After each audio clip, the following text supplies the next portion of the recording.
नमस्कार। संगीत प्रश्नोत्तरी भाग 46 में आपका हार्दिक स्वागत है, अभिनंदन है।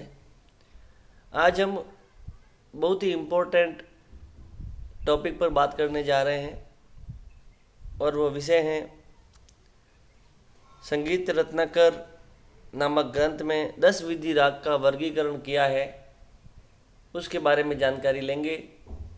10 विधि राग वर्गीकरण, ये विषय है 10 विधि राग वर्गीकरण। 13वीं शताब्दी में पंडित सारंगदेव द्वारा लिखित संगीत रत्नाकर में समस्त रागों को 10 वर्गों में बांटा गया था, जिनका नाम है ग्राम राग, भाषा राग, रागांग राग, उपांग राग, उपराग, विभाषा, भाषांग राग, अंतर्भाषा, क्रियांग। इन 10 वर्गों में राग को, समस्त रागों को बांट दिया गया था।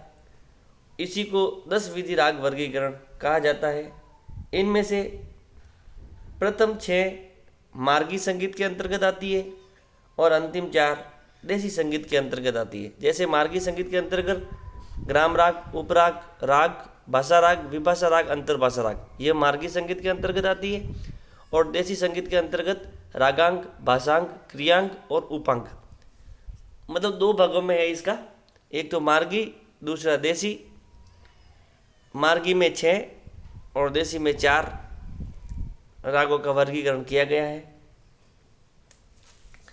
ग्राम रागों के बारे में सर्वप्रथम कहा जाता है कि सर्वप्रथम 3 ही ग्राम बताए गए थे। गंधार ग्राम दुर्लभ होने के कारण लुप्त हो गया और वर्तमान में षडज और मध्यम ग्राम प्रचार में है। और इनसे 18 जातियों का जन्म होता है और 18 जातियों से फिर रागों की उत्पत्ति होती है। अब बात करते हैं ग्राम राग की।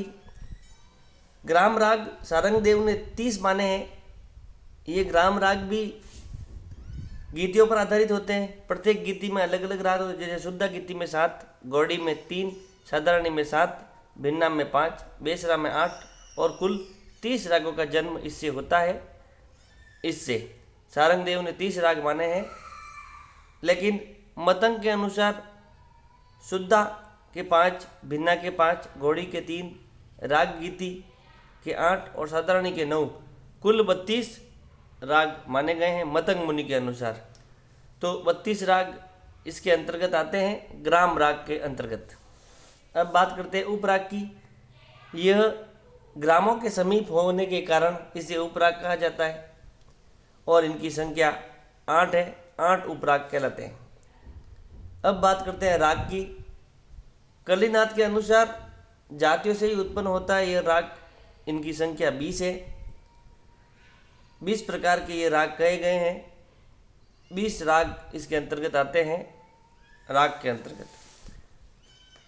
अब आता है भाषाजनक राग।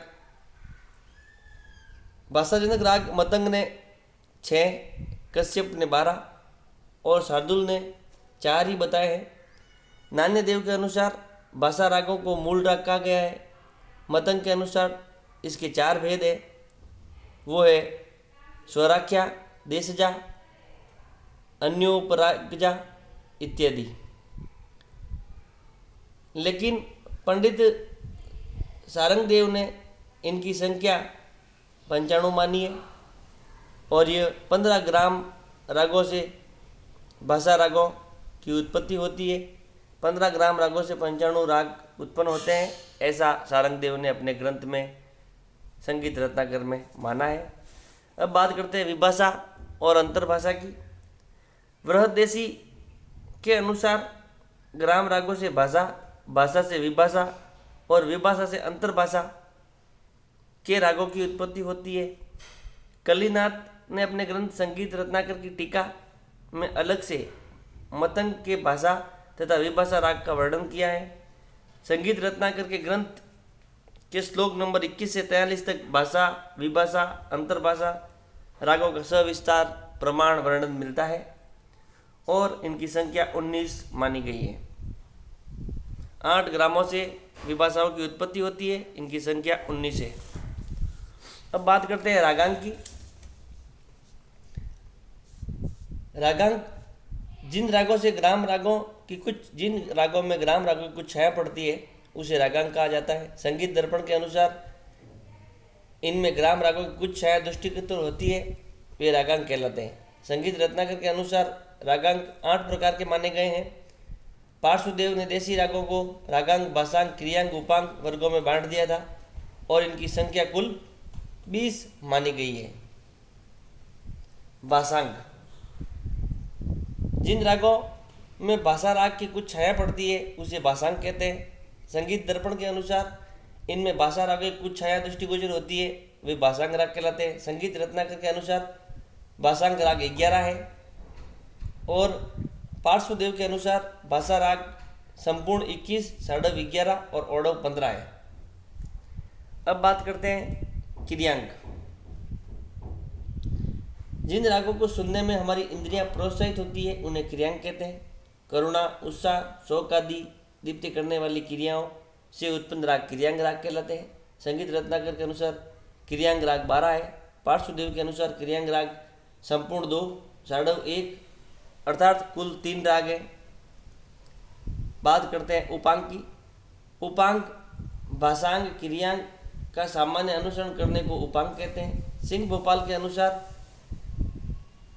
अंग के आश्रय से उत्पन्न राग उपांक कहलाते हैं। संगीत दर्पण के अनुसार इनमें राग की छाया बहुत कम दृष्टिगोचर होती है, उन्हें उपांक कहते हैं। संगीत दर्पण में कहा गया है कि जिनमें राग की छाया बहुत कम दृष्टिगोचर होती है उन्हें उपांक कहते हैं। संगीत रत्नाकर के अनुसार उपांक राग 3 है। पार्श्वदेव के अनुसार उपांक राग 18 संपूर्ण के, साढ़व के 7, औडव के 6 अर्थात कुल 31 उपांक राग है। इस तरह से पार्श्वदेव ने अपने ग्रंथ संगीत ग्रंथ समय सार में 101 रागों के नाम उपांक राग के अंतर्गत दिए हैं। सारंगदेव ने उपरोक्त राग वर्गीकरण प्रणाली के अतिरिक्त रागों के वर्गीकरण को विभिन्न पद्धतियों को समय समय पर प्रचलित रही ये पद्धतियाँ बहुत सारी है। इसके अलावा भी बहुत पद्धतियों में राग वर्गीकरण किया गया है, जैसे राग रागिनी वर्गीकरण, मेल राग वर्गीकरण, राग रागांक वर्गीकरण इत्यादि। आज के लिए इतना ही। आप सभी से अनुरोध है कि वीडियो को अधिक से अधिक शेयर और सब्सक्राइब करें। संगीत का 10 विधि राग वर्गीकरण परीक्षा की दृष्टि से बहुत महत्वपूर्ण है। हर परीक्षा में, हर प्रतियोगी परीक्षा में, संगीत की परीक्षा में यहाँ से 1 सवाल 2 सवाल अवश्य बनते हैं। 10 विधि राग वर्गीकरण सारंगदेव, ये 13वीं शताब्दी में लिखा गया ग्रंथ है पंडित सारंगदेव द्वारा, संगीत रत्नाकर। आप सभी से अनुरोध है कि अधिक से अधिक चैनल को शेयर और सब्सक्राइब करें। बहुत बहुत धन्यवाद, आभार।